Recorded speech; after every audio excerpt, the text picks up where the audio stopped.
ಹೆಣ್ಣು. ಇನ್ನು ಇನ್ನು ಬೇಕೆ? ನಿನ್ ಸುದ್ದಿ ಅಲ್ಲ, ನನ್ ಸುದ್ದಿ. ಅದೇ ನಿನಗೆ ಇನ್ನು ಬೇಕೆ? ಪ್ರಾಯದ ಹೆಣ್ಣು ಮಕ್ಕಳನ್ನು ನೋಡಿದ್ರೆ ಮನೇಲಿ ಇದ್ದ ಮೊಮ್ಮಕ್ಕಳು ನೆನಪಾಗ್ತದೆ. ಸತ್ಯವೆನ್ನಬಹುದೇ?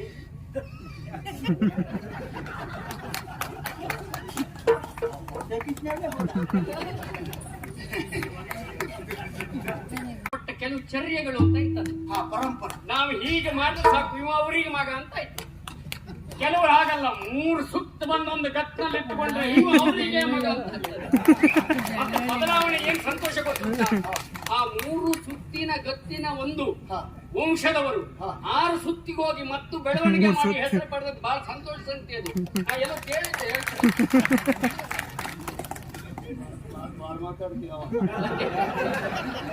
ಅಂದ್ರೆ ಹಾಗಂತ ಅದು ಕೆಲವರ ಚರ್ಯೆ ರಕ್ತಗತವಾಗಿ ಬಂದಿರುವಂತಹ ಸ್ವಭಾವ, ಆಡುವ ಮಾತು, ಸ್ವರದ ಭಾರ, ಕೆಲವು ನಡೆಯುವ ಗತ್ತು, ಇಂಥ ಸಂತಾನ ಅಂತ ಹೇಳಿಕ್ಕೆ ಇವರಿಗೆ ಮಗ. ಹೌದು, ಇದೇ ಸಂತಾನದವರು ಅಂತ ಹೇಳಿಕ್ಕೆ ಆಗ್ತದೆ. ಅಂತ ಇದ್ರೆ ಇವರಿಗೆ ಅಪ್ಪ. ಹಂಗೆಲ್ಲ ಆಗ್ತದೆ, ಆಗ್ತದಪ್ಪ. ನಾವು ಇಲ್ಲಿ ಬರುವಾಗ್ಲೂ ನಮ್ಗೆ ಹಿರಿಯವರು ಹೇಳಿಕೊಟ್ಟಂತ ಒಂದು ಮಾತುಂಟು, ಪ್ರಯತ್ನದಲ್ಲಿ ಫಲವಿದೆಯೇ ಹೊರತು ಮನಸ್ಸಿನಲ್ಲಿ ಎಣಿಸಿಕೊಳ್ಳುವುದರಿಂದ ಸಾಧ್ಯವಿಲ್ಲ. ಹಾಗೆಯೇ ಮಲಗಿರುವ ಸಿಂಹದ ಬಾಯಿಯಲ್ಲಿ ಯಾವುದೇ ಒಂದು ಪ್ರಾಣಿಯು ಆಹಾರವಾಗಿ ಬಂದು ಬೀಳುವುದಿಲ್ಲ. ಪ್ರಯತ್ನ ಉಂಟು ನಂದು. ಇಷ್ಟು ಸಣ್ಣ ಅವಕಾಶ ಸಿಕ್ಕಿದಾಗ ಇಷ್ಟು ಚಂದ ಮಾತಾಡಿದವರೇ ಯಾರು ಸಿಕ್ಕಿರ್ಲಿಲ್ಲ. ಎಲ್ಲ ಜೀವ ಸಂಕರ ಮೇಲೆ ಬಂದು ಹೋದವರೇ ಆಗಿತ್ತು. ಆ ಮಟ್ಟಿಗೆ ನಿನ್ನ ಸಿದ್ಧತೆಯನ್ನು ನಾನು ಮೆಚ್ಚಿದ್ದೇನೆ. ಸರಿ, ಹಾಗಂತ ನಮ್ಮ ಎದುರಿಗ ನಾವೆಲ್ಲ ಇದನ್ನ ನೋಡು, ಅದು ಯುದ್ಧ. ಯಾಕೆ ಯಾಕೆ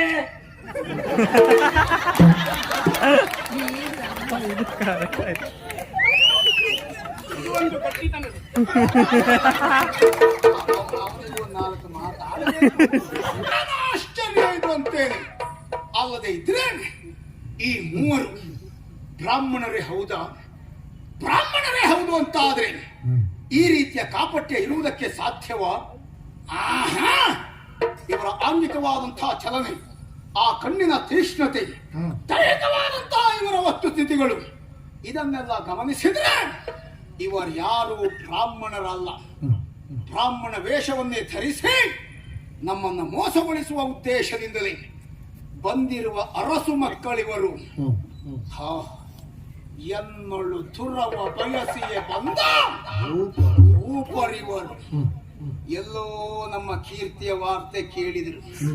ಹಾಗಾಗಿ ಮಾಗಧನಲ್ಲಿ ಹೋರಾಟವನ್ನು ನಡೆಸಬೇಕು ಎಂಬ ಘನ ಉದ್ದೇಶವನ್ನ ಅಂತೂ ಇಲ್ಲಿಗೆ ಬಂದದ್ದೇ ಹೌದು ಅಂತಾದರೆ ಈಗ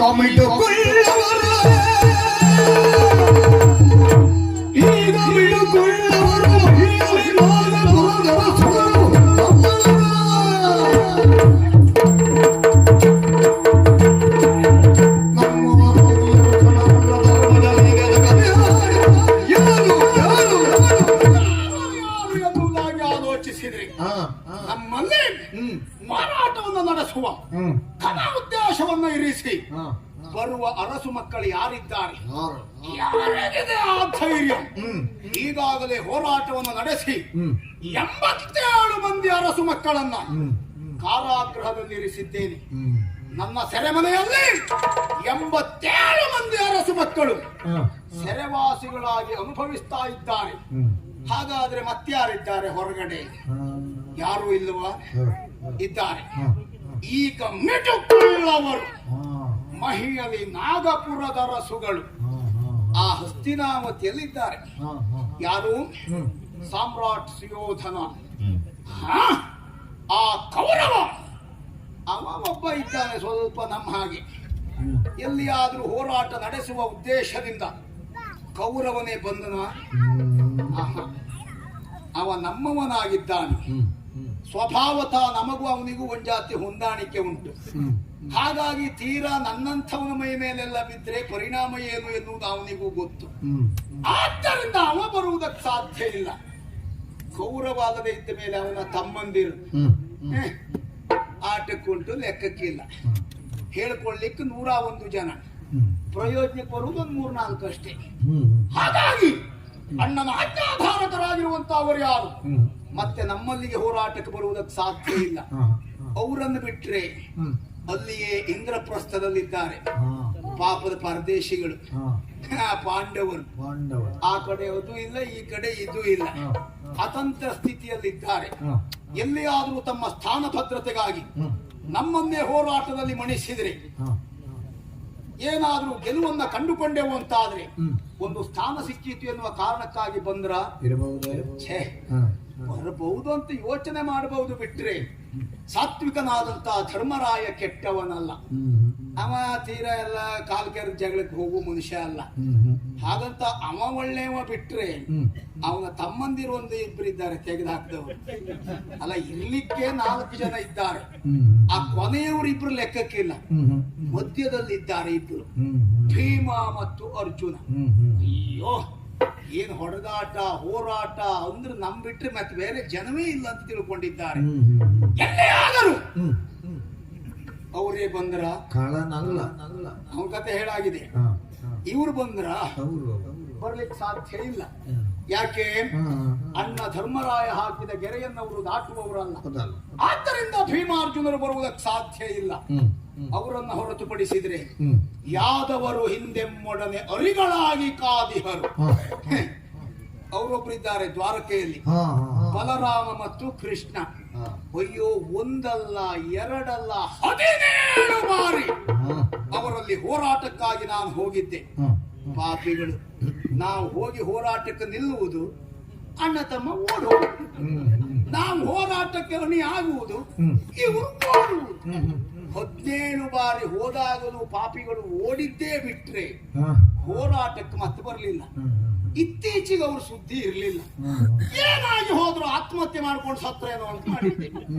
ವರ್ತಮಾನ ಬಂತು. ನಮ್ಮ ಮೇಲಿನ ಹೆದರಿಕೆಯಿಂದ ಅವರು ಈಗಾಗಲೇ ಕುಶಸ್ಥಲಿ ಎನ್ನುವಂತಹ ಪ್ರದೇಶವನ್ನ ಮೇಲೆತ್ತಿ ಆ ದ್ವಾರಕೆ ಎನ್ನುವುದಾಗಿ ಹೆಸರನ್ನು ಇರಿಸಿದ್ದಾರೆ. ಅಲ್ಲಿ ಏನು ವಿಶೇಷ ಅಂತ ಕೇಳಿದ್ರೆ, ಎಲ್ಲಿ ನೋಡಿದ್ರು ಬಾಗಿಲುಗಳು, ಯಾವ ಕಡೆ ನೋಡಿದ್ರು ದ್ವಾರ. ಯಾಕಷ್ಟೆಲ್ಲ ದ್ವಾರ ನಾಡಿಗೆ? ನಮ್ಮ ಮೇಲಿನ ಭಯ. ಅಂದ್ರೆ ನಾವೆಲ್ಲಾದ್ರೂ ಬಂದ್ರೆ ಓಡ್ಲಿಕ್ಕೆ ಒಂದ್ ಜಾಗ ಬೇಕಲ್ಲ. ಈ ಕಡೆ ನಾನು ಬಂದ್ರೆ ಆ ಕಡೆ ಅವ್ರು ಓಡುವುದು, ನಾನು ಎದುರುಗಡೆ ಬಂದ್ರೆ ಹಿಂಬಾಗಿಲಿಂದ ಅವ್ರು ಓಡ್ಲಿಕ್ಕೆ. ಹಾಗಾಗಿ ದ್ವಾರಕೆಯನ್ನ ದ್ವಾರದಿಂದಲೇ ನಿರ್ಮಾಣ ಮಾಡಿದ್ದಾರೆ. ಹಾಗಾಗಿ ಅವ್ರು ಮತ್ತೆ ಬರ್ಲಿಕ್ಕಿಲ್ಲ ಅಂತ ಸಮಾಧಾನ ಪಟ್ಟಿರು. ಮತ್ತೆ ಆ ಬಲರಾಮ ಬರುವುದಕ್ಕೆ ಸಾಧ್ಯವೂ ಇಲ್ಲ. ಯಾಕಂದ್ರೆ ಅವ ಜನ ಸರಿ ಇಲ್ಲ ಸ್ವಾಮಿ. ಅಯ್ಯೋ, ಅವ ದೊಡ್ಡ ಹಿಮ ಅಲ್ಲ. ನಮ್ಮಂತ ವ್ಯಕ್ತಿಗಳೆಲ್ಲ ಹೇಳಬಾರದು ಆ ವಿಷಯ. ಅವ ಜೋರ್ ಇದೆ ಅಂತಲ್ಲ, ಅಲ್ಲ ನಾವೆಲ್ಲ ಮಾತಾಡಬಾರದು ಆ ವಿಷಯ. ಕೆಮ್ಮದ್ರು ಅಷ್ಟೇ, ಬಿಮ್ಮದ್ರು ಅಷ್ಟೇ, ನಾವು ಹೇಳುವುದೇ ಇಲ್ಲ. ಯಾಕೆ? ಅವನಿಗೆ ಬೆಳಿಗ್ಗೆ ಹೇಳಿದ್ದು ಸಾಯಂಕಾಲ ನೆನಪಿರುವುದಿಲ್ಲ, ಸಾಯಂಕಾಲ ಹೇಳಿದ್ದು ಬೆಳಿಗ್ಗೆ ನೆನಪಿರುವುದಿಲ್ಲ. ಹಾಗಾಗಿ ಬಲರಾಮ ಬಂದಿರ್ಲಿಕ್ಕಿಲ್ಲ. ಇನ್ನು ಅವನ ತಮ್ಮ ಕೃಷ್ಣ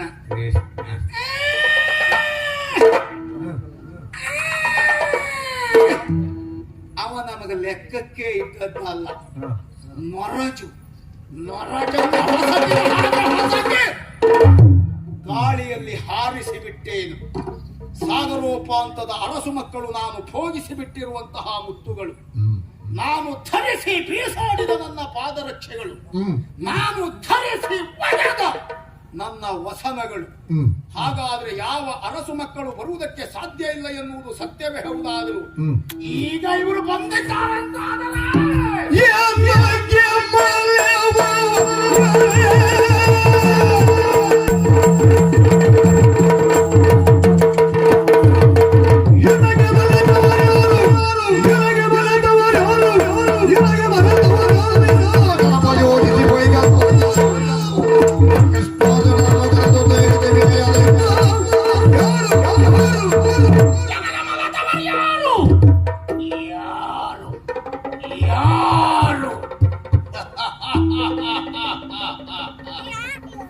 ಬಂದವರು ಕಣ್ಣೆದುರಿಗೆ ಇದ್ದಾರೆ. ಸುಮ್ಮನೆ ನಾನು ಒಬ್ಬನೇ ಯಾಕೆ ಇಷ್ಟೆಲ್ಲ ಬೆವರು ಸುರಿಸುವುದು? ನೋಡೋಣ, ಅವರನ್ನು ಮಾತಾಡಿ.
ವೇಷಧಾರಿ ಬ್ರಾಹ್ಮಣರೇ, ಅಲ್ಲ ಬ್ರಾಹ್ಮಣ ವೇಷಧಾರಿಗಳೇ, ನಿಮ್ಮನ್ನು ನೋಡಿದಾಗಲೇ ಅರ್ಥ ಆಗ್ತದೆ ನಿಜವಾಗಿ ನೀವು ಬ್ರಾಹ್ಮಣರಲ್ಲ, ಬ್ರಾಹ್ಮಣ ವೇಷಧಾರಿಗಳು. ಆದ್ದರಿಂದಲೇ ನಿಮ್ಮಲ್ಲಿ ಪ್ರಶ್ನಿಸುವುದು, ಇದು ಸರಿಯ? ಯಾವುದು?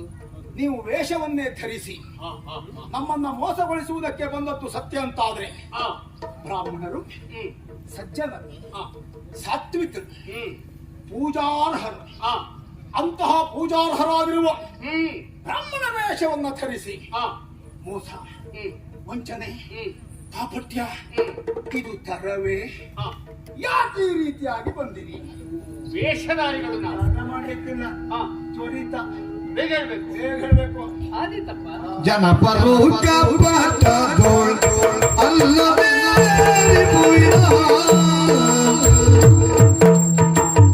ಜನಪರು ಕಪಟದೋಳ್ ಜನಪರು ಅಲ್ಲವೇ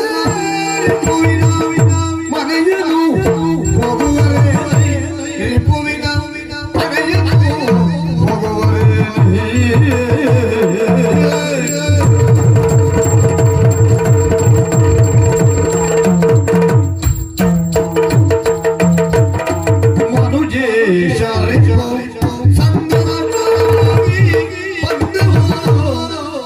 ಮನುಜೇ ಸಂಗವಾಗಿ ಬಂದೆವು ಎಂದೈ ನಾಶವೋ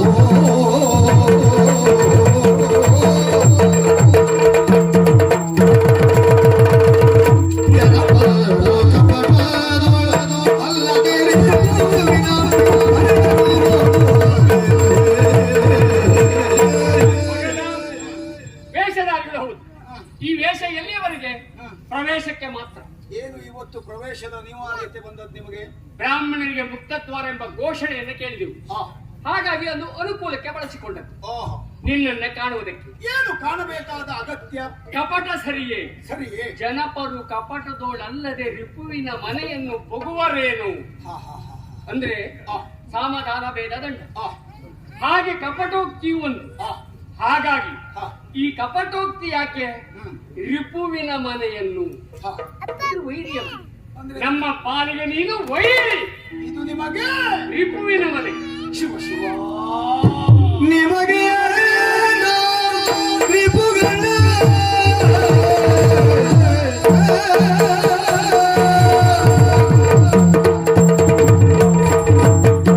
ಶಿವ ಶಿವ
ನಿಮಗೆ ನಿಮಗೆ ನಮಗೆ ಏನು ಕಾರಣ ವೈರವಂತನೆ ದಿವಿಜವಂತ ಅವಗೆ ಏನು ಕಾರಣ ವೈರವಂತನೆ ದಿವಿಜವಂತ ಅವಗೆ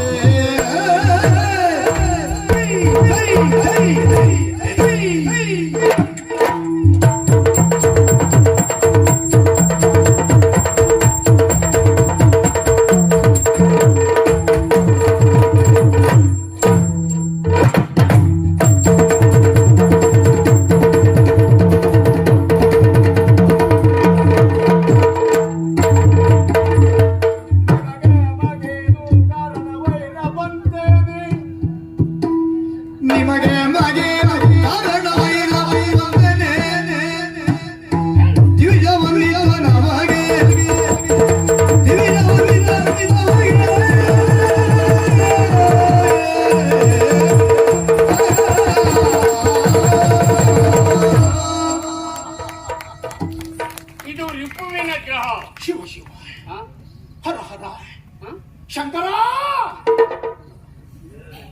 ಯಾರು ಹೇಳಿದ್ರು ರಿಪು ರಿಪುವೆ ಪರಶಿವ. ಹೌದು. ಯಾಕೆ ಕೇಳು? ಯಾಕೆ? ನನ್ನ ಮನೆ ನಿನ್ನ ಪಾಲಿಗೆ ವೈರಿಗ್ರಹ. ಹೌದೌದು. ನಾನು ನಿನ್ನ ವೈರಿ ಅಂತ ಹೇಳಿದೆಯಲ್ಲ, ಆದ್ದರಿಂದಲೇ ಶಿವ ಶಿವ ನಿಮಗೆ ನಾವು ರಿಪುಗಳೇ. ಒಬ್ಬನಲ್ಲಿ ವೈರತ್ವವನ್ನು ಗುರುತಿಸಬೇಕು ಅಂತಾದ್ರೆ ಪ್ರಬಲವಾಗಿ ಸಿಕ್ಕುವ ಕಾರಣಗಳು 3. ಹೌದೌದು. ಹೆಣ್ಣು, ಹೊನ್ನು, ಹೊನ್ನು, ಮಣ್ಣು. ಇದರಲ್ಲೇನಾದ್ರೂ ಉಂಟಾ? ಹೆಣ್ಣು. ಇನ್ನು ಬೇಕೆ? ನಿನ್ ಸುದ್ದಿ ಅಲ್ಲ, ನನ್ನ ಸುದ್ದಿ. ನಿನಗೆ ಇನ್ನು ಬೇಕೆ? ಪ್ರಾಯದ ಹೆಣ್ಣು ಮಕ್ಕಳನ್ನು ನೋಡಿದ್ರೆ ಮನೆಯಲ್ಲಿದ್ದ ಮೊಮ್ಮಕ್ಕಳು ನೆನಪಾಗ್ತದೆ. ಸತ್ಯವೆನ್ನಬಹುದೇ?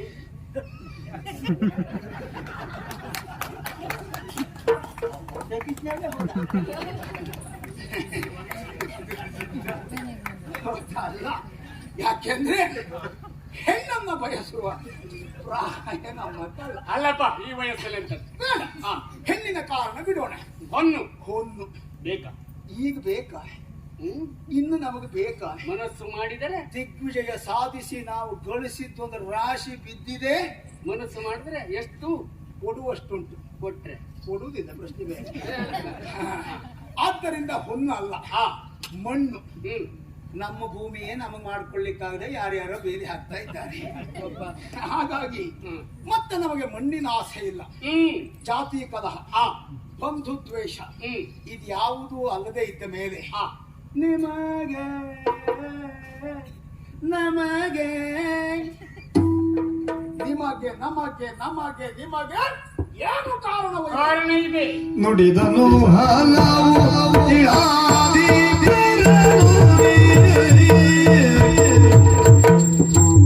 ನುಡಿದನು ಹಲವು ಇಳಾದಿ ಕೂಡಿರುವೆ ತಾರದೋಳು ಕೂಡಿರುವೆ ತಾರದೋಳು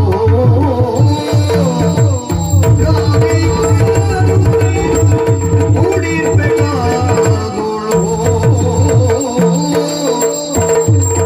ಇನ್ನ ಹೊರತಾಗಿ ನಮಗೆ ದ್ವೇಷ ಇದೆ. ನೀನು ಮಾಡಿದ ತಪ್ಪಿನ ಅರಿವು ನಿನಗೆ ಇನ್ನೂ ಆಗಲೇ ಇದೆ. ಹ, ಅನೇಕ ಜನ ಧರಣಿಪರನ್ನ ಹ, ಯುದ್ಧದಲ್ಲಿ ಸೋಲಿಸಿ ಹ, ಸೆರೆಮನೆಯಲ್ಲಿಟ್ಟಿದ್ದೀಯ. ಹ, ರಾಜಧರ್ಮ ಹೇಳುವುದೇನು? ಏನು? ಸೆರೆಮನೆಯಲ್ಲಿಟ್ಟವರನ್ನ ಹ, ಸೋತವರನ್ನ ಮನ್ನಿಸಿ ಬಿಡಬೇಕು, ಹ್ಮ್, ಕಪ್ಪಗಾಣಿಕೆಯನ್ನ ಪಡೆದು. ಹ್ಮ್, ನೀ ಮಾಡಿದ ಹಾಗಲ್ಲ, ಹ್ಮ್, ಅವರನ್ನ ಸೆರೆಮನೆಲಿಟ್ಟು ಶಿಕ್ಷಿಸುತ್ತಾ ಇದ್ದೀಯ. ಹ. ಇದು ನಿನ್ನದು ತಪ್ಪು, ಅದಕ್ಕೆ ಇದು ನಿನ್ನದು ಭಂಡತನ.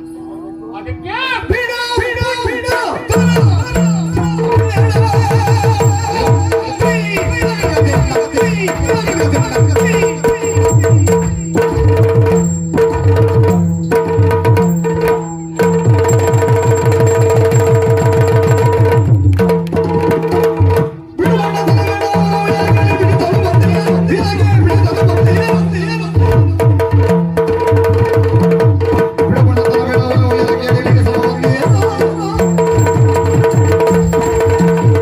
ಭಂಡತನವನ್ನ, ಅವರನ್ನು ಸರಿಯಿಂದ ಬಿಡು.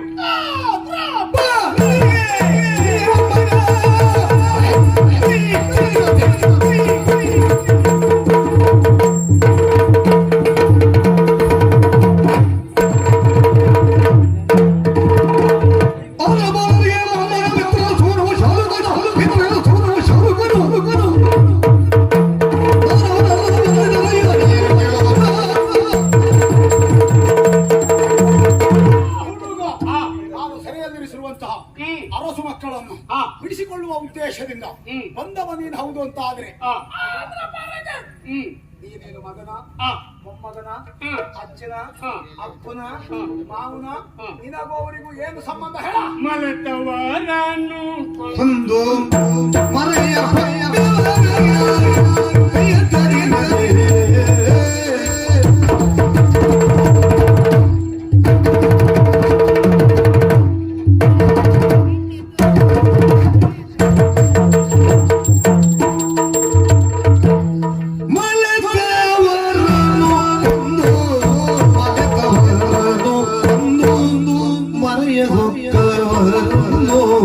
ಮರೆಯ ಹೊಕ್ಕವರನ್ನು ಸಲಹಿ ಮರೆತವರನ್ನು ಕೊಂದು ಮರೆಯ ಹೊಕ್ಕವರನ್ನು ಸಲಹೆ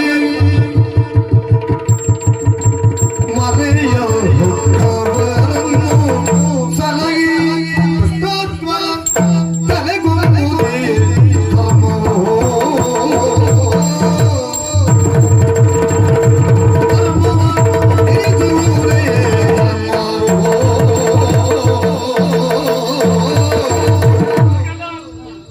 ನೀನು ಮಾಡಿದ್ದೇನು?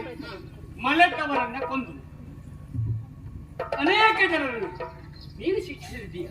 ನಾವು ಹಾಗಲ್ಲ, ಬೆಳೆದು ನಿಂತು ದೌಷ್ಟ್ಯ ತುಂಬಿದವರನ್ನು ಮಲೆತವರನ್ನ ಕೊಂದು ಮರೆಯ ಹೊಕ್ಕವರನ್ನ ರಕ್ಷಿಸುವವರನ್ನು. ಅಂದ್ರೆ ಮೇಲೆ ಹೇಳ್ತೇನೆ, ಶಿಕ್ಷಾ ರಕ್ಷಾ ಸವನ ದೀಕ್ಷಿತ. ಯಾರೋ ನಾವು ದೀಕ್ಷಿತರು, ನಾವು ದೀಕ್ಷಿತರು. ಶಿವ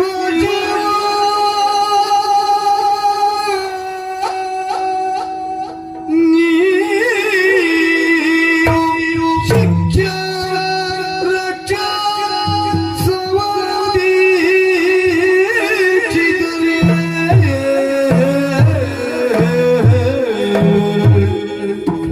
ಶಿವ ಶಿವ ಶಿಕ್ಷಾ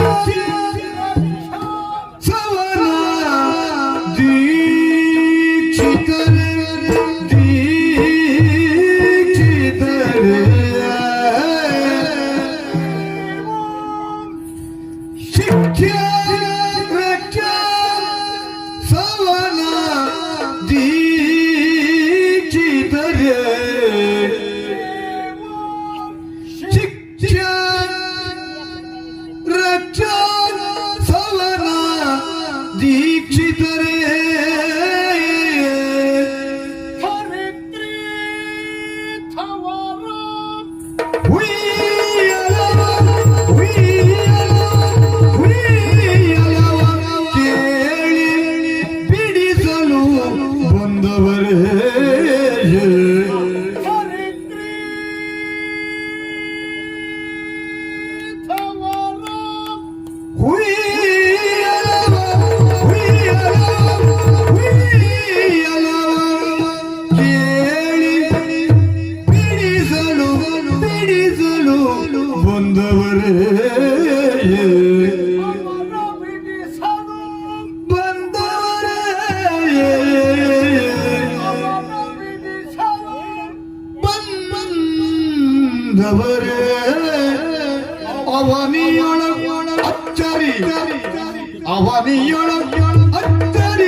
ದಿವಸ ಗಣ್ಯನು ನಿಮ್ಮ ನಿಜವೂ ವಿವರಿಸಿರಿ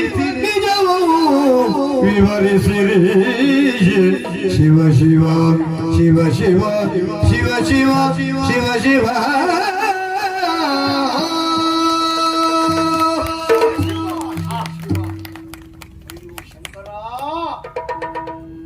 ಶಿಕ್ಷಾ ರಕ್ಷಾಸವನ ದೀಕ್ಷಿತರು ನಾವು. ಅದಕ್ಕಾಗಿಯೇ ಶಿವ ಶಿವ ಅನ್ನದ್ದು ನಾನು. ಮತ್ತೆ ಶಿಕ್ಷಾ ರಕ್ಷಾಸವನ ದೀಕ್ಷಿತ. ಹೌದೌದು.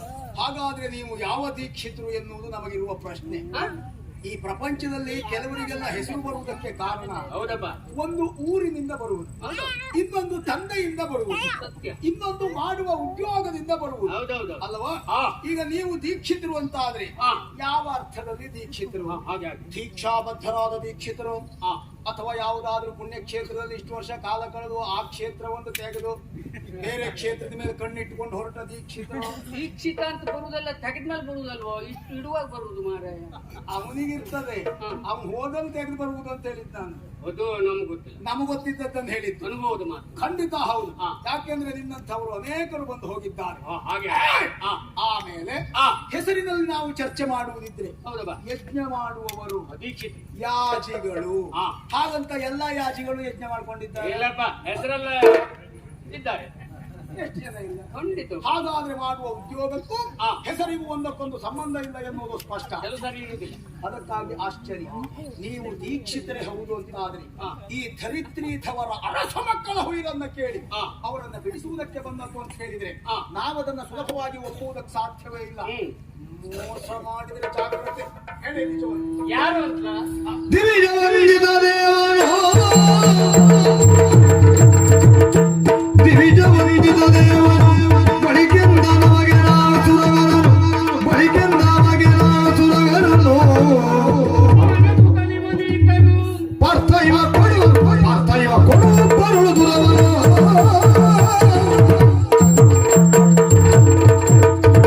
ಮಗನ ನಮ್ಮ ಪರಿಚಯನ ಸ್ಪಷ್ಟವಾಗಿ ಮಾಡಿಕೊಡ್ತೇವೆ. ಅಂದ್ರೆ ಎಲ್ಲಿಂದ ಪ್ರಾರಂಭ ಮಾಡುದು ಅಂತ ನೋಡ್ತಾ ಇದ್ದೇನೆ. ಊರಿನಿಂದ ಪ್ರಾರಂಭ ಮಾಡಿ. ಇದು ನಮ್ಮ ಪರಿಚಯವನ್ನ ನಿಮ್ಮ ಪರಿಚಯ ಮೊದಲೇ ಮೊದಲು ಇವರಿಬ್ಬರ ಪರಿಚಯ ಮಾಡಿಕೊಡ್ತೇವೆ. ಅದೇನು ನಿಮ್ಮ ಪರಿಚಯ ಮೊದಲೇ? ನಾವುಗಳು ಯಾವರೆಂಬುದನ್ನ ತದನಂತರದಲ್ಲಿ ತಿಳಿಸುತ್ತೇವೆ. ನೀವುಗಳು ಜನ್ಮ ಮಾರಾಯ. ನೀವುಗಳು ನಾವುಗಳು ನಾವು ಬಿಟ್ಟುಗಳು ಅಲ್ಲ, ನಾವುಗಳು ವ್ಯಕ್ತಿಗಳು ಅಲ್ಲ, ಬಿಟ್ಟುಗಳು ಅಲ್ಲ, ಗಟ್ಟುಗಳು ಅಲ್ಲ. ನಿಯಮಗಳು ಯಾರೆಂಬುದನ್ನು ತದನಂತರದಲ್ಲಿ ತಿಳಿಸುತ್ತೇವೆ. ಕ್ಲಪ್ತ ಕಾಲಕ್ಕೆ ಯಾರನ್ನ ಉಸುರುತ್ತೀರಿ? ಪುರುಷತ್ವದಲ್ಲಿ ನೀವು ಕೇಳುವಾಗ ಹೇಳುತ್ತೇವೆ. ಇವರಿದ್ದಾರಲ್ವಾ, ಅಂದ್ರೆ ಅವ್ರ ವಿಷಯ ಮೊದಲು. ಹೌದಾ, ಕೇಳ್ಕೊಳ್ಳು ಮಾರ. ನೀನು ಬರ, ಅವನು ತೋರಿಸ್ತೇನೆ. ಓ ಇವ ಧರ್ಮರಾಜನಿಗೆ ತಮ್ಮ, ನಕುಲ ಸಹದೇವ ಅರ್ಜುನನಿಗೆ ಅಣ್ಣ, ಮರುತ ಸಂಭವ ಭೀಮ. ಒಂದು ಸಮಯದಲ್ಲಿ ಇವನ ತಾಯಿ ಶಿಶುವಾವಸ್ಥೆಯಲ್ಲಿದ್ದಾಗ ಎತ್ಕೊಂಡು ಹೋಗುವಾಗ ಘೋಷಾರಿ ಶಿಶು ಬಿತ್ತಂತೆ ಕಲ್ಲು ಬಂಡೆ ಮೇಲೆ. ಹೇಳ್ಕೊಳ ಕತೆಗೆ ಕೂಡ ಸರಿ. ಕಲ್ಲು ಬಂಡೆ ಮೇಲೆ ಬಿತ್ತಂತೆ. ಆಗ ಪರಿಣಾಮ ಶಿಶು ಬಿದ್ದಾಗ ಏನಾದೀತು? ಶಿಶು ಮಂಡೆ ಒಡೆದು ಹೋಳಾಗೋದು. ಹಾಗಾಗ್ಲಿಲ್ಲ, ಹೊಂಡೆಯೇ ಚೂರಾಗಿ ಬಂದಂತೆ ಅಂತ ಗಟ್ಟಿಗ. ಇವನ್ ಬಗ್ಗೆ ನಾವು ಬಹಳ ಕೇಳಿ. ಶತಗಜಸ್ತ್ರಾಣಿ ಭೀಮ, ಮರುತ ಸಂಭವ ಭೀಮ ಅಂದ್ರೆ ಭೂಮಿ ತೂಕದ ಗದೆ ಹಿಡಿಯುವವ. ಇದೇ ಭೀಮ. ಹೌದಾ ಮತ್ತೆ ಬೇರೆ ಭೀಮ ಇಲ್ಲ ನೋಡ್ಲಿಲ್ಲ ಪುಣ್ಯಾತ್ಮ. ನಾ ಹೇಳ್ತಲ್ಲ ಈ ಭೀಮ ಒಂದನೇದು ಎರಡನೇದು ಮತ್ತೆ ಬೇರೆ ಭೀಮ ಯಾರಿಗೂ ಗೊತ್ತಾಗ್ಲಿಲ್ಲ. ಹೇಳಿಕ್ಕಿಲ್ಲ. ಹಾಗಾದ್ರೆ ಈಗ ನಾವು ಯೋಚನೆ ಮಾಡುವುದಿದ್ರೆ ಇವ ಶಿಶುವಾಗಿದ್ದಾಗಲೇ ಪ್ರಖ್ಯಾತ, ನಿಜವಾಗಿ ಕಲ್ಲು ಭಟ್ರಿಗೆಲ್ಲ ಇವ ಕುಲದೇವ. ಆ ಶಿಶುವಾಗಿದ್ದಾಗಲೇ ಕಲ್ಲಿನ ಸೆಲೆ ಎಲ್ಲಿರ್ತದೆ ಎನ್ನುವುದನ್ನು ಪ್ರಪಂಚಕ್ಕೆ ತೋರಿಸಿಕೊಂಡ ವಿನೋದ ಕೇಳಿದ್ದು. ಯಾಕೆ ಹೇಳಿದೆ ಕೇಳು. ಶಿಶು ಒಂದು ಬಂಡೆಯ ಮೇಲೆ ಬೀಳ್ತದೆ ಅಂತ ಆದ್ರೆ ಆ ಬಂಡೆ ಒಡೆದು ಹೋಗ್ತದೆ ಅಂತ ಆದ್ರೆ ಯಾರಾದ್ರೂ ನಂಬಲಿಕ್ಕೆ ಸಾಧ್ಯ? ಆದದ್ದು ಸತ್ಯ ಅಲ್ವಾ? ನೀನ್ ನೋಡಿದ್ದೀಯಾ? ನಂಗೆ ಗೊತ್ತುಂಟಾ? ನಾವು ಅದನ್ನ ಅಲ್ಲ ಅಂತ ಆಕ್ಷೇಪ ಮಾಡ್ಲಿಕ್ಕೆ ಹೋದ್ರೆ ಇವನಿಗೊಂದು ಯಾವ್ದು ನೋಡಿದ್ರು ಸರಿ ನೋಡು, ಆಗೋದು. ಕೆಲವೊಮ್ಮೆ ಪ್ರತ್ಯಕ್ಷ ಕಾಣದೇ ಇರುವುದನ್ನ ಯಾರಾದ್ರೂ ಒಳ್ಳೆಯವರು ಹೇಳಿದ್ರೆ ನನ್ನಂತವ್ರು, ಒಳ್ಳೆಯವರು ಹೇಳಿದ್ರೆ ನನ್ನಂತವ್ರು ಬರ್ದಪ್ಪ ನಾನು ಒಳ್ಳೆ ಹೇಳಿದ್ರೆ ಓದಿದ್ರೆ ಸತ್ಯ ಅಂತ ತಿಳಿಯುವುದು ಒಳ್ಳೆಯ ಲಕ್ಷಣ. ಸರಿ ಬಿಡು. ಅವ ಬಿಡ ಈಗ ಅವ ಆಯ್ತಲ್ವಾ? ಅವ ನಕುಲ ಸಹದೇವನಿಗೆ ಅಣ್ಣ, ನಕುಲ ಸಹದೇವರಿಗೆ ಅಣ್ಣ, ಧರ್ಮರಾಜ ಭೀಮನಿಗೆ ತಮ್ಮ, ಧನುರ್ಧರ ಧನಂಜಯ, ಪಾರ್ಥ ಪ್ರತಿಯೇ ಇಲ್ಲ. ಪ್ರತಿ ಇವತ್ತು ಉಂಟು ಅದಲ್ಲ, ಇವನಿಗೆ ಪ್ರತಿ ಯೋಧರಿಲ್ಲ, ಪ್ರತಿ ಇಲ್ಲದ ಪ್ರತಾಪಿ. ಧನುರ್ಧರ ಧನಂಜಯ 3 ಲೋಕದ ಗಂಡು, ಪ್ರಚಾರದ 3 ಲೋಕದ ಗಂಡ ಅವನಿಗುಂಟು. ಅದು ಅವನಿಗೆ ಪ್ರಚಾರ ಬರಬೇಕು ಅಂತಿಲ್ಲ. ನಮ್ಮಲ್ಲಿ ಇತ್ತೀಚೆಗೆ ತಯಾರಾದವರು ಎಲ್ಲ ಪ್ರತಿ ಇಲ್ಲದೆ ಇದ್ದ ಪ್ರತಾಪಿಗಳೇ. ಇನ್ನು ಕೆಲವರು ಪ್ರತಿ ಎದುರಿಗಿದ್ರು ಅದರಲ್ಲಿ ಇದ್ದದ್ದನ್ನು ಹೇಳದೇ ಇರುವ ಪ್ರತಾಪಿಗಳು. ಹೆಸರು ಕೊಟ್ಟ ತಪ್ಪು ಮಾಡಿ ಅಂತ ಇಲ್ಲ. ಹಾಗಾದ್ರೆ ಅವ ಭೀಮ, ಇವ ಪಾರ್ಥ. ಹೌದೌದು. ಇವ ಪಾರ್ಥ. ಈಗ ಇಷ್ಟೊತ್ತಿನವರೆಗೆ ಪರಿಚಯ ಭಾಷಣ ನಡೆಸಿಕೊಟ್ಟು ಶ್ರೀಯುತ ತಾವ್ಯಾರು ಇದು ವಂಶ ಪರಂಪರೆಯ ಅಥವಾ ನಿನಗೆ ಮಾತ್ರ? ಇದು ರೋಗದ ಲಕ್ಷಣವೂ ಅಲ್ಲ. ನಮ್ಮಲ್ಲೆಲ್ಲ 60ರ ಮೇಲೆ ಸಾಧಾರಣ ಬೆಳ್ಕೊಂಡಾಗಿಲ್ಲ ಎಲ್ಲ ಇದು ಹಿಡ್ಕೊಂಡೇ ಅಲ್ವಾ? ಇದೆಲ್ಲ ಸಂತಾನಕ್ಕೆ ಸಂಬಂಧಪಟ್ಟ ಕೆಲವು ಚರ್ಯಗಳು ಅಂತ ಇರ್ತದೆ. ಪರಂಪರೆ. ನಾವು ಹೀಗೆ ಮಾಡಿದ್ರೆ ಸಾಕು ಇವ ಅವರಿಗೆ ಮಗ ಅಂತ ಇತ್ತು.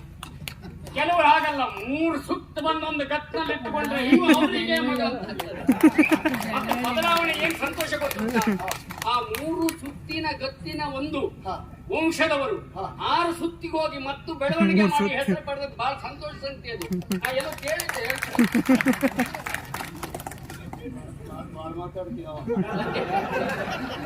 ಅಂದ್ರೆ ಹಾಗಂತ ಅದು ಕೆಲವರ ಚರ್ಯೆ ರಕ್ತಗತವಾಗಿ ಬಂದಿರುವಂತಹ ಸ್ವಭಾವ, ಆಡುವ ಮಾತು, ಸ್ವರದ ಭಾರ, ಕೆಲವು ನಡೆಯುವ ಗತ್ತು, ಇಂಥ ಸಂತಾನ ಅಂತ ಹೇಳಿಕ್ಕೆ ಇವರಿಗೆ ಮಗ. ಹೌದೌದು, ಇದೇ ಸಂತಾನದವರು ಅಂತ ಹೇಳಿಕ್ಕೆ ಆಗ್ತದೆ. ಅಂತ ಇದ್ರೆ ಇವರಿಗೆ ಅಪ್ಪ.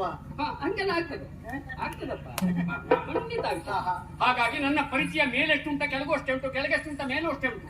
ಎಲ್ಲಿಂದ ಪ್ರಾರಂಭ ಮಾಡಿ ಎಂಬ ಗೊಂದಲದಲ್ಲಿದ್ದೇನೆ. ಸರಿ, ನೆನಪಿದ್ದದ್ದೇನೆ. ನೆನಪು ಗಟ್ಟಿರುವುದಿಲ್ಲೇ ನಿನಗೆ ಯಾವ ನಮಗೆ ಅರ್ಥ ಆಗುವ ಹಾಗೆ ಯಾವುದನ್ನು ಹೇಳು. ದಿವಿಜ ವಂದಿತ ದೇವನು. ಬ್ರಾಹ್ಮಣರಿಂದ ವಂದನೆಗೆ ಪಾತ್ರರಾದವು ದೇವತೆಗಳು, ದೇವತೆಗಳಿಂದಲೇ ವಂದನೆಗೆ ಪಾತ್ರನಾದವ ನಾನು.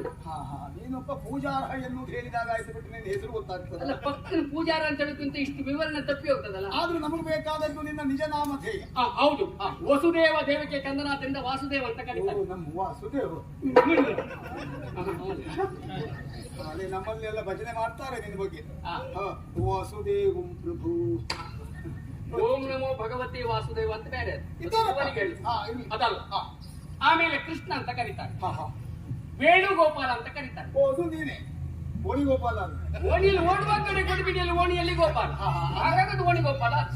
ಮುರಳೀಧರ ಗೋಪಾಲ, ಇದು ಗೋವಿಂದ, ಎಲ್ಲ ನೀನೆ. ಮುರಮರ್ತನ ಇದೆಲ್ಲ ಹೇಳ್ತಾರೆ. ಆಮೇಲೆ ಹೌದೌದು, ಸ್ಪಷ್ಟವಾಗಿ ಹಸಿಗೋಡೆ ಕರಲಿಟ್ಟಾಗೆ ಹಾಗೆ ಹೇಳುತ್ತಿದ್ದೆ. ಹಿಡಿದ ಕಾರ್ಯವನ್ನ ಚ್ಯುತಿ ಇಲ್ಲದೆ ಮಾಡಿ ಪೂರೈಸುವುದರಿಂದ ಅಚ್ಯುತ ಅಂತ ಕರೀತಾರೆ. ಅಚ್ಯುತನ ಮಾತನ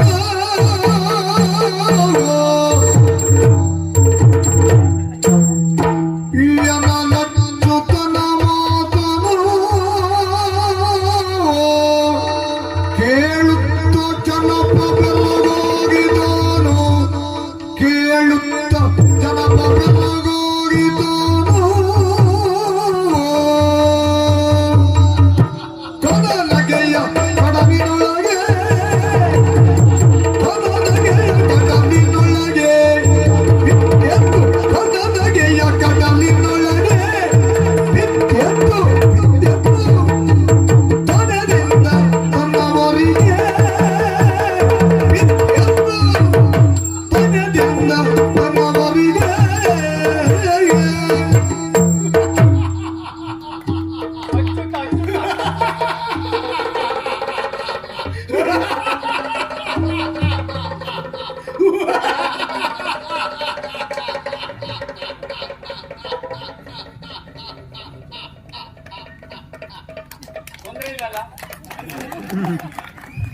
ತೊಂದ್ರೆ ಈ ವರ್ಷಕ್ಕಲ್ಲ, ಇನ್ನು 28 ವರ್ಷ ತೊಂದ್ರೆ ಆಗುದಿಲ್ಲ ಎಂಬ ಭರವಸೆ ಯಾಕೆ? ಕೆಲವು ಪರಂಪರೆಯೇ ಆಗ.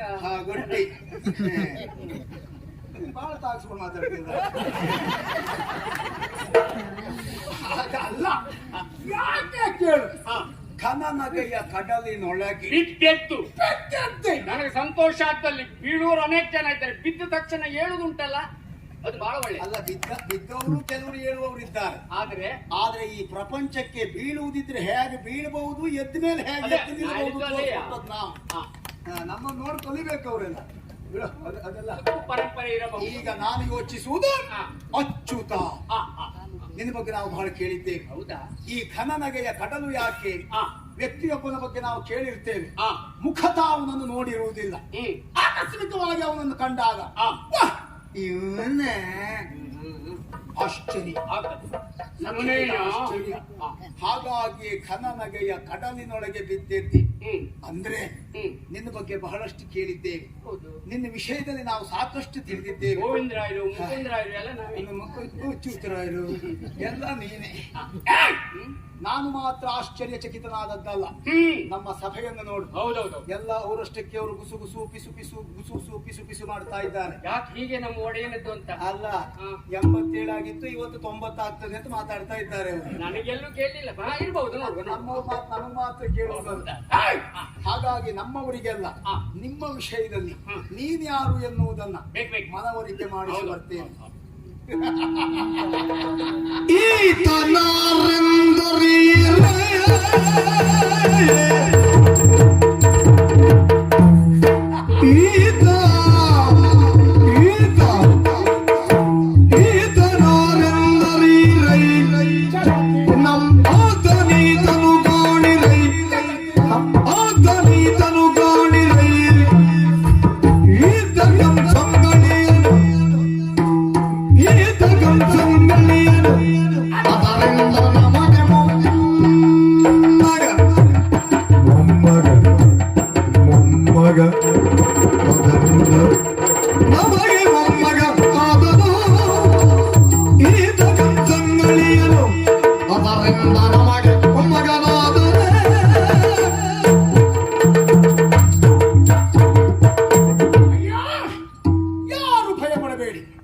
ಯಾರು ಆಶ್ಚರ್ಯಚಕಿತರಾಗಬೇಡಿ, ಯಾರು ಕಂಗಾಲಾಗಬೇಕಾದ ಅವಶ್ಯಕತೆ ಇಲ್ಲವೇ ಇಲ್ಲ. ಕಾರಣ ಇವ ಯಾರು ಏನು ಎನ್ನುವುದಾಗಿ ನೀವು ತಿಳಿದುಕೊಳ್ಳುವುದು ಬೇಡ. ಇವ ನಮಗೆ ಬಹಳ ಹತ್ತಿರದವ. ಅಂದರೆ ಇವತ್ತು ನಿಂತ ಲೆಕ್ಕದಲ್ಲಿ ಹತ್ತಿರದವ ಅಲ್ಲ, ಸಂಬಂಧಿಯಾಗಿ ನಮಗೆ ಬಹಳ ಹತ್ತಿರದವ. ಹೇಗೆ ಎನ್ನುವುದು ನಿಮಗೆ ಅರ್ಥ ಆಗಬೇಕು ಅಂತಾದ್ರೆ, ನನ್ನ ಹೆಣ್ಣು ಮಕ್ಕಳಾದಂತಹ ಅಸ್ಥಿ ಪ್ರಾಸ್ತಿಯರನ್ನ ಮಧುರಾವಲ್ಲವನಾದಂತಹ ಕಂಸನಿಗೆ ನಾನು ಮದುವೆ ಮಾಡಿಸಿ ಕೊಟ್ಟಿದ್ದೆ. ಹಾಗಾಗಿ ಕಂಸ ನನಗಳಿಯ, ಕಂಸನಿಗೆ ಇವ ಅಳಿಯ. ಕಂಸನ ತಂಗಿಯಾದಂತಹ ದೇವಕಿ ಮತ್ತು ವಸುದೇವರಿಂದ ಪ್ರಪಂಚದ ಬೆಳಕನ್ನ ಕಂಡವ. ನಮಗಳಿಯ ಕಂಸ, ಕಂಸನಿಗೆ ಅಳಿಯ ಇವ. ಅಂದರೆ ನಮ್ಮ ಅಳಿಯನ ಅಳಿಯ ನಮಗೆ ಇವ ಮೊಮ್ಮಗ.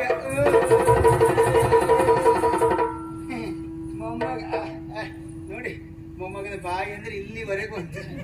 ಹಾಗಾದ್ರೆ ನಾವೇನು ಇವನಿಗೆ?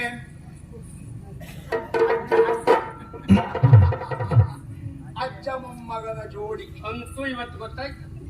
ಏನು ಅಜ್ಜ ಮೊಮ್ಮಗನ ಜೋಡಿ ಅಲ್ವಾ? ಇವತ್ತು ಗೊತ್ತಾದದ್ದಲ್ಲ, ನೀನು ಹೀಗೆ ನಂಜೆ ಮಾತಾಡ್ತಾ ಇರೋದು. ಒಳಗೆಲ್ಲಾದ್ರೂ ಸಿಕ್ಕು ಅದಲ್ಲವ. ಹಾಗಂತ ನೀವು ಇಷ್ಟನ್ನೇ ಹೇಳಿ ಗೊತ್ತಾಗ್ಲಿಕ್ಕಿಲ್ಲ. ಈ ಪ್ರಪಂಚದಲ್ಲಿ ಕಳ್ಳರನ್ನ ಇರಿಸುವುದು ಕಾರಾಗೃಹದಲ್ಲಿ, ಈ ಪಾಪಿ ಹುಟ್ಟಿದ್ದೇ ಕಾರಾಗೃಹದಲ್ಲಿ. ಹಾಗಾಗಿ ಕಳ್ಳತನ ಎನ್ನುವುದು ಇವನಿಗೆ ರಕ್ತ ಕಂಟಿ ಬಂತು. ಅಲ್ಲಿಂದ ಹೊರಗೆ ಬಿದ್ದ.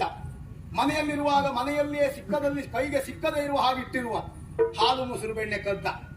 ಆಮೇಲೆ ಸ್ವಲ್ಪ ಅಂಬೆಗಾಲಿಕ್ಕೆ ಆಚೆ ಈಚೆ ಮನೆಗೆ ಪ್ರಾರಂಭ ಮಾಡಿದ. ಅಲ್ಲಿಯೂ ಮಾಡಿದ್ದನ್ನೇ ಸಿಕ್ಕದ ಮೇಲಿಟ್ಟಿರುವ ಹಾಲು ಮೊಸರು ಬೆಣ್ಣೆ ಕದ್ದ. ಆಮೇಲೆ ಸ್ವಲ್ಪ ದೊಡ್ಡವನಾದ.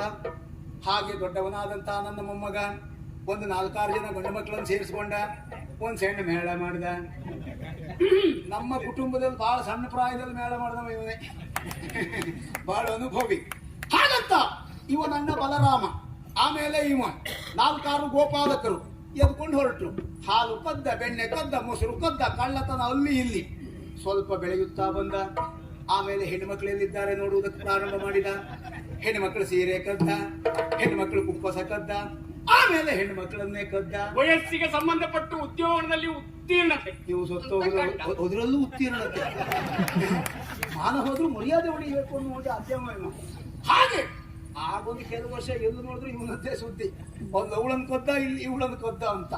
ಅಷ್ಟೆಲ್ಲ ಮಾಡಿರುವ ಕಳ್ಳರ ಕಳ್ಳ ಇವತ್ತು ಇಲ್ಲಿಗೆ ಬಂದಿದ್ದಾನೆ. ಕೇಳು ತಂಡರಗೆ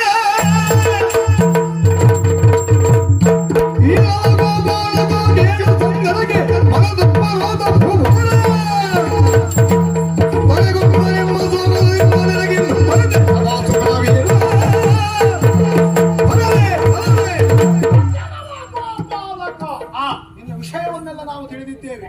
ನಾಲ್ಕಾರು ಗೋಪಾಲ ಬಾಲರನ್ನ ಸೇರಿಸಿಕೊಂಡಲ್ಲಿಗೆ ನೀನೊಬ್ಬ ಮಹಾನ್ ವ್ಯಕ್ತಿ ಎನ್ನುವುದಾಗಿ ಕರೆಯಿಸಿಕೊಳ್ಳುವುದಕ್ಕೆ ಸಾಧ್ಯವೇ ಇಲ್ಲ. ಸಂಗರಕ್ಕಾಗಿ ಬಂದ ಭೂಗುಜರು ನನ್ನ ಎದುರುಗಡೆಯಲ್ಲಿ ಹೋರಾಟವನ್ನು ನಡೆಸುವುದಕ್ಕಾಗದೆ ಕಾರಾಗೃಹ ಸೇರಿ ಕೊಳೆಯುತ್ತಾ ಇದ್ದಾರೆ. ಜಾಗ್ರತೆ.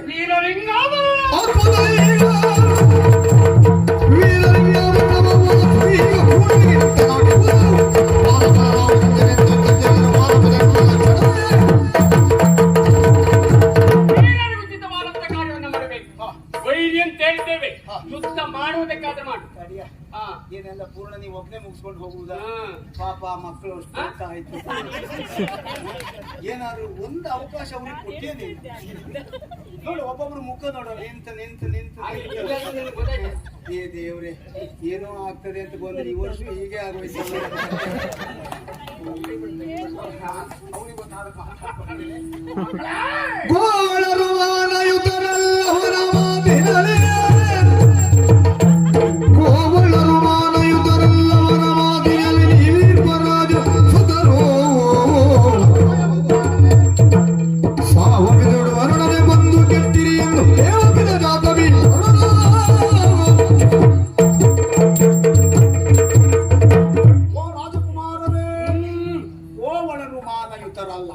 ನೀವೀಗ ಬಂದದ್ದು ಆ ಗೋಪಾಲಕನ ಜೊತೆಯಲ್ಲಿ.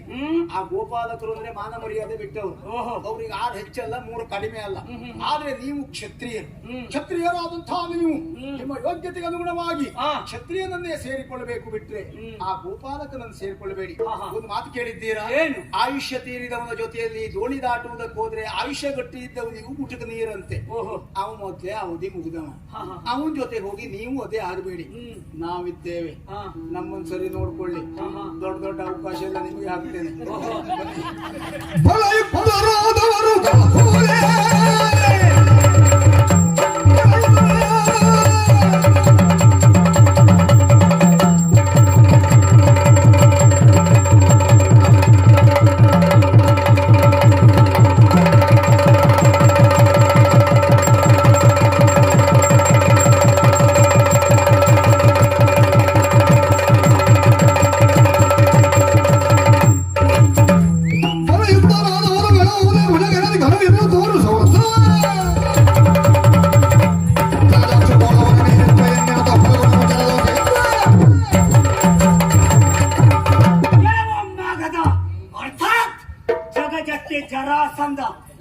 ನನಗೆ ಹೇಳ್ಕೊಟ್ಟದ್ದು ಅಥವಾ ನಿನಗೆ ಗೊತ್ತುಂಟು ಅಂತ ನನಗೆ ಗೊತ್ತಿದ್ದೇ ಹೇಳಿತ್ತು. ಆಯ್ತಣ್ಣ, ಸಿಟ್ಟು ಮಾಡಬೇಡ.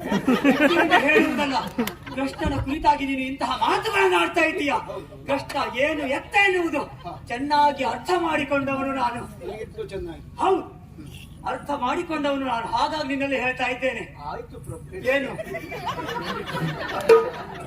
ನೀನು ನಾಟಕ ಮಾಡ್ಬೇಡ, ಗಂಭೀರವಾಗಿ ಕೇಳ. ಎಲ್ಲ ಹೊತ್ತು ಗಂಭೀರ ಆದ್ರೆ ಏನ್ ಪ್ರಯೋಜನ ಇಲ್ಲ. ಏನು ನಾವು ನಿಮ್ಮಲ್ಲಿ ಆಶ್ರಯವನ್ನು ಬೇಡಿ ಬರಲಿಲ್ಲ, ಅಥವಾ ನಾವು ಸಂಧಾನಕ್ಕಾಗಿಯೂ ಬರಲಿಲ್ಲ. ಯುದ್ಧಕ್ಕಾಗಿ ಬಂದವರು ಅಷ್ಟೇ ಮಾತ್ರವಲ್ಲ.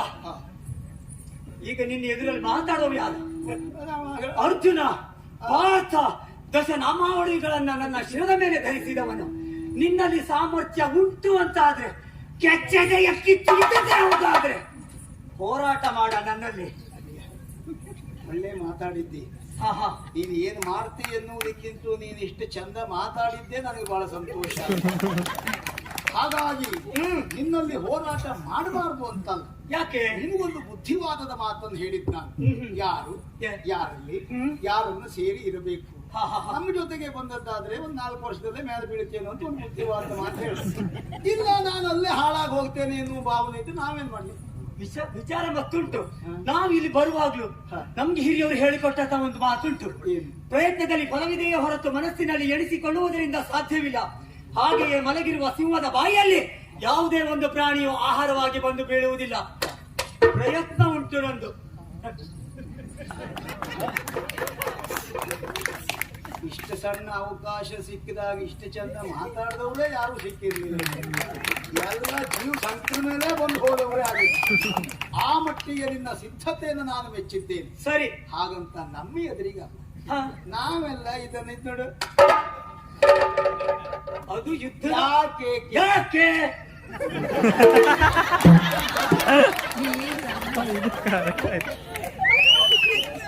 ಒಂದು ಗಟ್ಟಿತನ ಅವನಿಗೂ 4 ಮಾತಾಡಬೇಕು. ಈಗ ಒಮ್ಮೆ ನಾನು ಹೋರಾಟಕ್ಕೆ ನಾನು ನಿನ್ನಲ್ಲಿ ಗಣಿಯಾದೆ ಅಂತ ಸರಿ, ನೀನು ಎಲ್ಲಿ ಯುದ್ಧದಲ್ಲಿ ನೀನು ಈಗ ನಾನು ಮಲ್ಲ ಯುದ್ಧ ಪ್ರವೀಣ ಅದು ಗೊತ್ತುಂಟ ನಿನಗೆ? ಗೊತ್ತುಂಟಪ್ಪ, ಎಲ್ಲವನ್ನ ನಾವು ಅಧ್ಯಯನ ಮಾಡಿದ್ದೇವೆ. ಯಾರ ಜೊತೆ ಮೊದಲು ಮಾಡಿದ್ದಿ ಮಲ್ಲ ಯುದ್ಧ? ಅದರ ಗುರುಮಟ್ಟದಲ್ಲಿ ಅಂದ್ರೆ ಬೇಕು ಅಂತ ಕಲ್ತದ್ದು, ಬೇಕು ಅಂತ ಕಲ್ತು ಪ್ರಯೋಗಕ್ಕೆಲ್ಲೂ ಮಾಡಿ ಪ್ರಯೋಗಕ್ಕೆಲ್ಲೂ ಮಾಡ್ಲಿಲ್ಲ. ನಾ ತೆಗೆದು ತಲೆ ಮೇಲೆ ಬಿಟ್ಟರೆ ಇಲ್ಲಿ ಸ್ವಲ್ಪ ಹಾಗಲ್ಲ, ಅದನ್ನ ತಪ್ಪಿಸಿಕೊಳ್ಳುವಂತ ನೀನು ಹೊಡೆಯುವ ಏಟು ತಪ್ಪಿಸಿಕೊಳ್ಳುವಂತ ಚಾಕಚಕ್ಯತೆ ಸ್ವಲ್ಪ ಕಲಿತಿದ್ದೇನೆ. ಮುಂದೋಗುದು ಒಳ್ಳೆ. ಹಾಗಾದ್ರೆ ಈಗಲೇ ನಿನ್ನನ್ನು ನಾನು ಆಯ್ಕೆ ಮಾಡುವುದು. ಸರಿ, ಆ ಕಡೆ ಸ್ವಲ್ಪ ಹೋಗ್ಲಾ?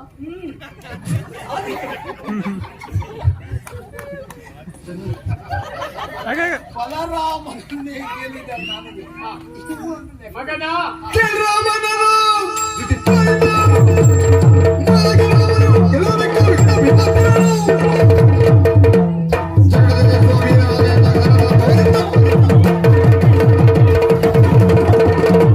ಶಕ್ತರಾಮನ ಗೆಲ್ಲೆ ಸತ್ಯ ಗೊತ್ತಿದ್ದ ನಾನಿದ್ದೇನೆ. ಈ ಯುದ್ಧಕ್ಕೆ ಬಂದಿದ್ದೇವಲ್ಲ, ಯಾರನ್ನು ಬೇಕಿದ್ರು ಆಯ್ಕೆ ಮಾಡ್ಕೋ. ಯಾರನ್ನೇ ಆಯ್ಕೆ ಬರ್ತಾರೆ. ನಿನ್ನನ್ನೇ ಆಯ್ಕೆ ಮಾಡಿದ್ರೆ ಬಾರ ಬಾರ ಬಾರ, ಹಿಂದೆ ಓಡ್ಬೇಡ. ಅಲ್ಲ ಬಾರ ಬಾರ ಅಂತ ನೀನು ಹಿಂದೆ ಹೋಗ್ಬೇಕು. ಸಿದ್ಧತೆ ಮಾಡೋದು ಬೇಡ ನಾವು. ನೀನು ಯುದ್ಧಕ್ಕಲ್ಲ ಬಾಬಾ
ನಿನ್ನಲ್ಲಿ ನಾನು ಕಾದಾಡುವುದಕ್ಕೆ ಬಂದ್ರೆ ನೀನು ಓಡುವುದಕ್ಕೆ ಪ್ರಾರಂಭಿಸಿದ್ರೆ ನಿನ್ನಷ್ಟು ಕಾಲುಗಟ್ಟಿ ನಮಗಿಲ್ಲ. ಯಾಕೆ? ನಿನಗೆ ಓಡಿ ಓಡಿಯೇ ಕಾಲುಗಟ್ಟಿ ಆಗಿದೆ. ಹಾಗಾಗಿ ನೀನು ಅದರಲ್ಲಿ ವೀರ ಆಗಿರಬಹುದು. ಕೆಲವೊಮ್ಮೆ ಮೊಮ್ಮಗ ಹಾರುದು ಒಂದೇ, ಅಜ್ಜ ಊರುದು ಒಂದೇ. ಅದಷ್ಟೇ ಬಿಡು. ಅಲ್ಲ, ಆದರೂ ನಿನ್ನನ್ನು ನಾನು ಆಯ್ಕೆ ಮಾಡಿ. ನಾನು ಬೇಡ ಉಂಟು ಅಂತಲ್ಲ, ಕೊನೆ ಪಕ್ಷ ನಾನಾದ್ರೆ ನಾನಂದ್ರೆ ಹೂ ಅಂದೆ. ನೀನು ಬೇಡ ಬೇಡ ಬೇಡ. ಅರ್ಜುನ ಅರ್ಜುನ ಅವ ಹ ಆಗಬಹುದಿತ್ತು. ಆದ್ರೆ ಈಗ ನಾನು ಆಯ್ಕೆ ಮಾಡುವ ಹೋರಾಟಕ್ಕಲ್ಲ. ಅಲ್ಲ, ನಾನು ಸಣ್ಣ ಮಗು ಅಲ್ಲ, ವಯಸ್ಸಿ ಈ ವಯಸ್ಸಿ ಈ ಸಮರಕ್ಕೆ. ಹಾಗಂತ ನಿಮ್ಮಲ್ಲಿ ಈಗ ಆಯ್ಕೆ ಮಾಡುವುದಿಲ್ಲ. ಯಾರು? ಭೀಮ. ಅವನಾದ್ರೆ ನಮ್ಮ ಹಾಗೆ ಮಲ್ಲಯುದ್ಧವನ್ನು ಕಲಿತವ. ಹೌದೌದು. ನಮ್ಮ ಹಾಗೆ ಮಲ್ಲಯುದ್ಧ ಪ್ರಾವೀಣ್ಯತೆಯನ್ನು ಹೊಂದಿದವ. ಅವನಿಗೊಂದು ಅವಕಾಶ ಕೊಡ್ತೇನೆ. ಬೇಕಾದ ರಾಜಪೋಷಾಕುಗಳನ್ನು ತರಿಸಿದ್ದೇನೆ, ಬೇಕಾದ ಆಯುಧವನ್ನು ತರಿಸಿದ್ದೇನೆ. ಬ್ರಾಹ್ಮಣ ವೇಷವನ್ನು ಕಳಚಿ ರಾಜಪೋಷಾಕವನ್ನು ಧರಿಸಿ ಯಾವ ಆಯುಧ ಬೇಕೋ ಹಿಡಿದುಕೊಳ್ಳಿ, ನನ್ನಲ್ಲಿ ಹೋರಾಟವನ್ನು ನಡೆಸಿ ಆಮೇಲೆ ಏನು ಅಂತ ಉತ್ತರ ಕೊಡ್ತೇನೆ.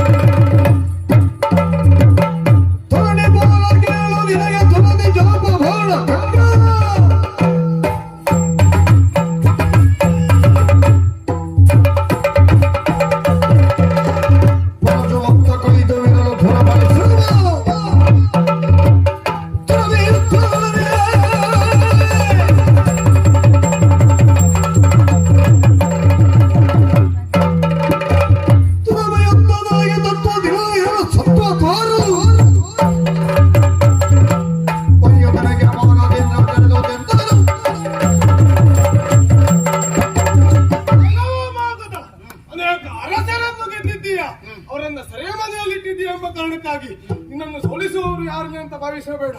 ಈಗ ಬಂದಿದ್ದೇನೆ ಭೀಮಸೇನ, ನಿನ್ನ ಅಹಂಕಾರವನ್ನು ಹುಟ್ಟಡಿಸಿಕೊಡ್ತೇನೆ. ಏನು ಆಯುಧವ? ನಿನ್ನನ್ನು ಸೋಲಿಸುವುದಕ್ಕೆ ಯಾವ ಆಯುಧವೂ ಬೇಡ. ಈಗ ನನ್ನ ಮುಷ್ಟಿ ಸಾಕು, ಸಿದ್ಧ ಇದ್ದೇನೆ ಯುದ್ಧಕ್ಕೆ ಬಾ.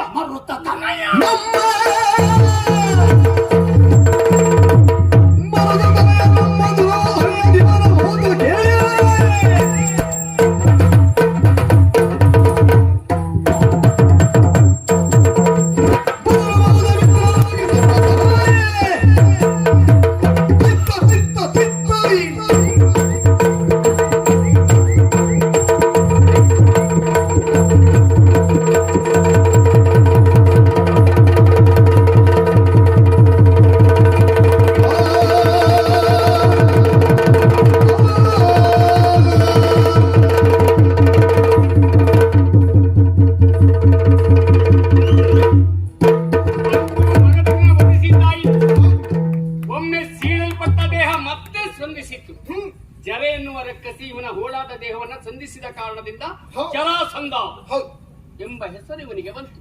ನನ್ನ ಸೂಚನೆಯಂತೆ ಸೀಳಿದ ದೇಹವನ್ನ ತಲೆ ಒಂದು ಕಡೆ ಕಾಲು ಒಂದು ಕಡೆ ಮಾಡಿದ ಕಾರಣದಿಂದ ಮತ್ತೆ ಬರಲಿಲ್ಲ.